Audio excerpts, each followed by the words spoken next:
여러분, 노년의 가장 어리석은 행동이 뭔지 아십니까? 바로 자식에게 모든 걸 털어놓는 것입니다. 그래도 내 자식인데 이 정도 얘기는 괜찮겠지라는 착각으로 말을 꺼냈다가 관계가 엉망이 되고 내 인생마저 피곤해질 수 있습니다. 특히 자식에게 잘못된 말을 하면요. 그 순간부터 당신은 부담스러운 존재 1순위로 등극하게 됩니다. 자식은 겉으론 고개를 끄덕이며 듣는 척하겠지만 속으로는 왜 이런 얘기를 나한테 하지? 라며 거리를 두기 시작할 겁니다. 잘못하면 부모와 자식의 관계가 의리로 억지로 만나는 사이로 변질될 수도 있어요. 그래서 오늘은 노후에 절대 자식에게 말하면 안 되는 5가지를 이야기하려 합니다. 이 6가지를 알면 자식과의 관계도 당신의 남은 삶도 훨씬 더 편안하고 행복해질 겁니다. 반대로 모른다면 평생 모은 존중과 사랑이 한순간에 무너질 수도 있습니다. 지금부터 시작합니다. 구독, 좋아요 눌러주세요. 첫 번째는 재산 이야기는 절대 꺼내지 마라입니다. 여러분, 자식에게 재산 이야기를 꺼내는 순간 그 관계는 신뢰에서 거래로 변질됩니다. 그래도 내 자식인데 나중에 이걸 잘 물려받겠지라는 마음으로 꺼낸 한마디가 자식에게는 이상한 기대감을 심어줄 수 있습니다. 아, 우리 부모님 재산이 이 정도구나라며 속으로 계산기를 두드리게 만들죠. 그런데 여기서 문제가 생깁니다. 만약 재산 규모가 자식의 기대보다 크면 이 돈 내가 더 잘 쓸 수 있겠다라며 욕심이 생길 수 있고 반대로 규모가 작으면요. 이 정도밖에 안 돼? 나중에 힘들겠네라며 실망과 불만이 쌓이게 됩니다. 어느 쪽이든 결과는 똑같습니다. 부모와 자식 사이에 불편한 기류가 흐르게 된다는 것이죠. 더 심각한 건 재산 이야기가 자식들 사이에 갈등을 불러올 가능성입니다. 한 자식에게만 슬쩍 귀띔을 했다고 생각해 보세요. 너는 큰아들이니까 이거 알아두면 좋겠다는 식으로요.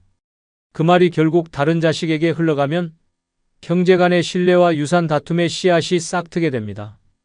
엄마가 형한테만 그런 얘기를 했어? 우리도 권리 있지 않아?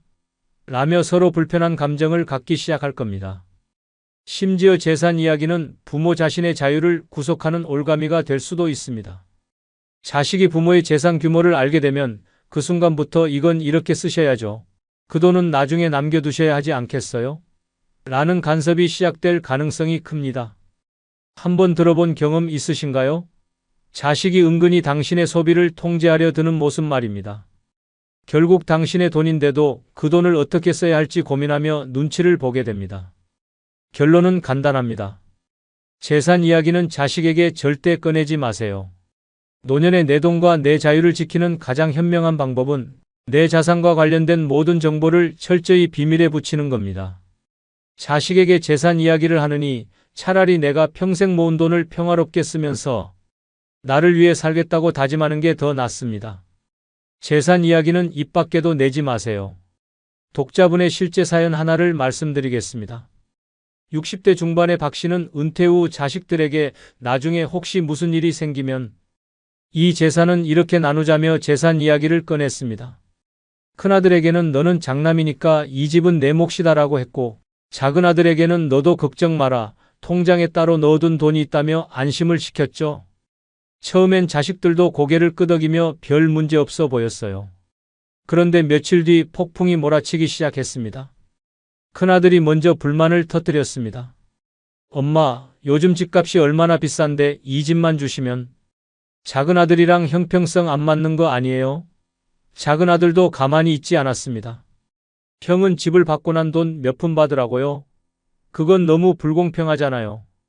두 형제가 감정 싸움을 시작하더니 박 씨를 향한 원망의 화살까지 쏟아지기 시작했습니다. 엄마가 왜 형한테만 그렇게 잘해줬어요? 엄마, 내가 더 어려운 거 아시잖아요. 왜 저를 더 챙겨주지 않으세요? 박 씨는 당황했습니다. 나는 그냥 다 잘해주려고 했을 뿐인데 왜 애들이 이렇게 나를 몰아세우는 거야? 라고 속상해했지만 이미 두 형제의 갈등은 걷잡을 수 없게 커졌습니다.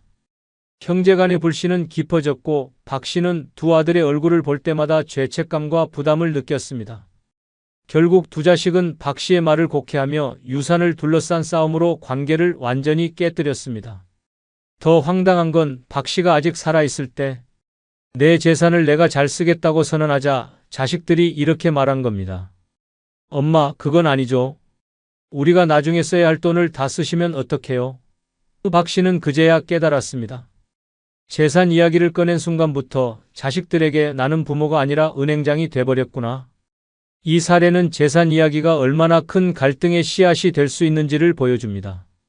잘해보겠다는 마음으로 시작한 이야기가 형제 간 싸움과 부모의 고통으로 이어질 수 있다는 걸 잊지 마세요. 재산은 철저히 비밀로 하고 내 노후의 행복을 위해 사용하는 게 가장 현명한 방법입니다. 재산 이야기는 절대 꺼내지 마세요. 두 번째는 몸이 아프다고 자주 말하지 마라입니다.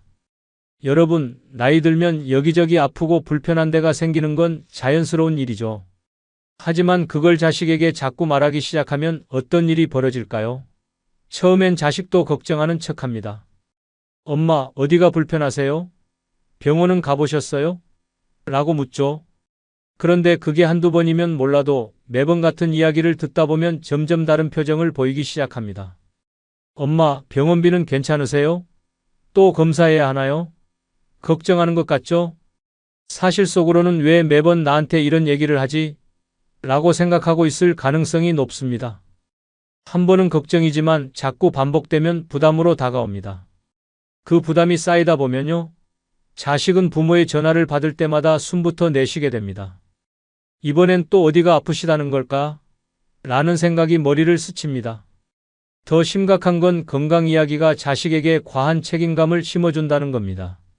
우리 부모님이 이렇게 자주 아프시다면 나중에 내가 다 돌봐야 하는 거 아닌가? 이런 생각이 들면서 부모와의 관계가 점점 더 부담스럽게 느껴질 수 있습니다.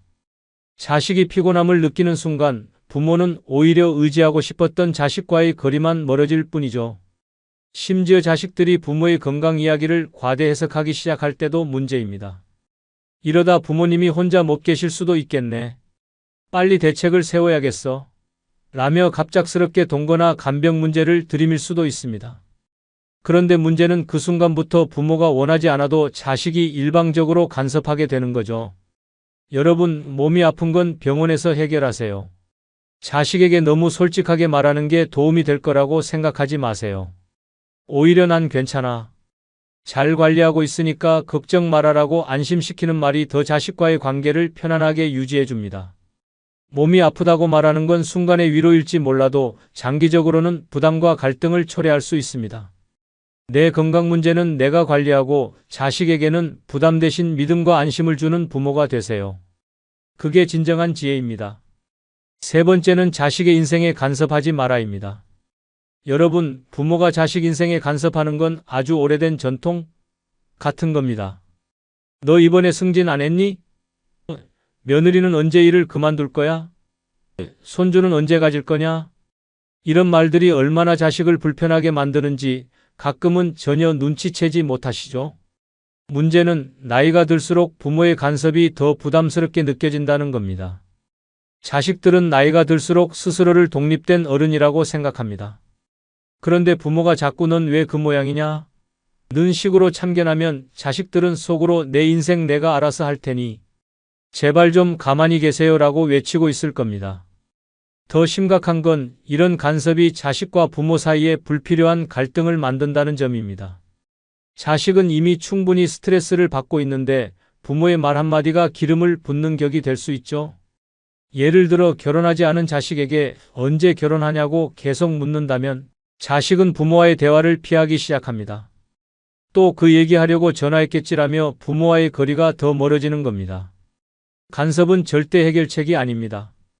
오히려 부모와 자식 간의 신뢰를 무너뜨릴 수 있습니다. 자식은 부모의 기대를 충족시키려고 노력하는 대신 점점 더 부모의 말에서 도망치려 할 겁니다. 노년의 자식과 좋은 관계를 유지하고 싶다면 자식의 인생에 간섭하지 않는 것이 최우선입니다. 그 대신 자식이 원할 때 조언을 구하면 차분하게 대답하는 지혜로운 부모의 모습을 보여주세요. 자식 인생의 주인공은 자식이지 부모가 아닙니다.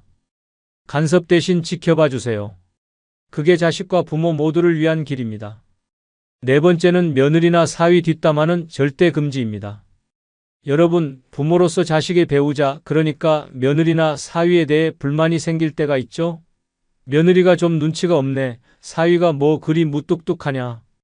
같은 생각이 들면 그걸 자식에게 슬쩍 흘리고 싶어지기도 합니다. 그런데요, 그 말이 자식과의 관계를 폭발 직전의 화약고로 만들 수도 있다는 사실 알고 계십니까? 한번 상상해 보세요. 자식에게 너희 남편 왜 그렇게 아무것도 안 도와? 라고 말했다고 칩시다. 자식이 처음엔 좀 그렇긴 하죠 라며 동의할 수도 있어요. 그런데 시간이 지나면 자식은 점점 부모와 배우자 사이에서 압박감을 느끼기 시작합니다. 내가 저 말을 그냥 넘기자니 부모님께 죄송하고 배우자한테 얘기하자니 또 싸움 날 것 같고, 이런 복잡한 감정이 쌓이면 결국 부모와 자식의 관계가 미묘하게 어긋나기 시작하는 겁니다. 더 심각한 건 자식이 그 말을 배우자에게 그대로 전했을 때입니다. 우리 엄마가 그러는데 당신 왜 이렇게 눈치가 없대? 이런 말이 나오면요, 배우자는 부모님을 불편하게 여기기 시작합니다. 이제 그 집 가는 게 부담스럽다는 말이 나오고 자식도 부모님 댁에 오는 걸 꺼리게 됩니다. 결국 당신의 한마디가 가족 간 관계를 틀어지게 하는 원인이 되는 것이죠. 며느리나 사위에 대한 뒷담화는 절대 금물입니다. 아무리 마음에 안 드는 부분이 있어도 자식에게 흘리지 마세요. 배우자에 대한 불만을 들을 때 자식이 느끼는 스트레스는 당신이 생각하는 것보다 훨씬 더 큽니다. 며느리와 사위는 자식의 인생의 일부입니다. 그들을 존중해 주는 것이 결국 자식과의 관계를 지키는 길입니다. 다섯 번째는 옛날 얘기로 자식을 훈계하지 마라입니다. 여러분, 부모님 세대의 고생담과 자수성가 이야기는 언제나 한 편의 드라마입니다. 그런데 문제는 그 드라마를 자식에게 들려주며 너도 우리처럼 살아야 한다는 훈계로 이어질 때입니다. 이런 얘기 한 번쯤 해보셨죠? 우리 때는 밥 굶어가며 고생했는데 너희는 너무 편하게 산다. 그런데요, 자식은 이런 말을 들을 때 속으로 이렇게 생각합니다. 그래, 부모님은 정말 고생 많으셨다. 근데 그걸 왜 자꾸 나한테 얘기하시지? 자식 입장에서는 지금의 삶과 부모, 세대의 경험이 동떨어져 있다고 느끼기 때문에 이런 훈계를 잔소리와 자기 자랑의 콜라보로 받아들입니다. 더 심각한 건 이런 이야기가 반복될수록 자식은 점점 부담을 느낍니다. 우리 부모님은 이렇게 힘들게 사셨는데 나는 왜 이렇게 부족할까? 라는 죄책감이나 열등감이 생길 수 있죠. 이런 감정은 결국 부모와의 대화를 피하고 싶게 만듭니다. 또 그 얘기하시겠지라는 생각에 부모와 전화조차 꺼리게 되는 겁니다. 그리고 한 가지 더, 이런 얘기를 할 때마다 자식의 마음속에는 반발심이 생깁니다. 우리 부모님이 고생하신 건 알겠는데 지금은 세상이 다르잖아. 왜 그 기준을 나한테 적용하지? 라며 대화가 점점 갈등으로 번질 위험이 커지는 겁니다. 옛날 얘기는 자랑이나 훈계가 아니라 공감과 지혜를 나누는 도구로만 사용해야 합니다. 우리 때는 이랬는데 너희는 정말 좋은 시대에 사는 것 같아라는 긍정적인 태도가 더 효과적입니다. 옛날 이야기를 훈계로 쓰는 순간 자식과의 대화는 닫힌 문이 되고 말 것입니다. 여섯 번째는 손주 교육에 간섭하지 마라입니다. 여러분, 손주는 참 예쁘죠? 그래서 가끔 손주를 보면서 이런 생각 드시죠? 저건 좀 아닌데? 내가 한마디 해야겠다. 그런데요, 손주 교육에 끼어드는 순간 당신은 자식들에게 피곤한 부모님으로 찍히게 된다는 사실 알고 계십니까? 예를 들어 손주가 스마트폰을 들고 놀고 있다 치죠. 그러면 한마디 하고 싶어지잖아요. 얘가 이걸 계속 보면 머리가 나빠진다니까? 하지만 그 말을 들은 자식은 어떻게 생각할까요? 우리 애를 왜 우리 부모님이 참견하지? 라는 불편함이 생깁니다. 자식이 요즘 애들 다 저렇게 노나라며 반박하면 부모는 너도 어릴 땐 그렇게 안 키웠다고 맞받아치겠죠? 여기서 갈등이 점점 커지면 결국 손주 문제로 다투는 가족이 되는 겁니다.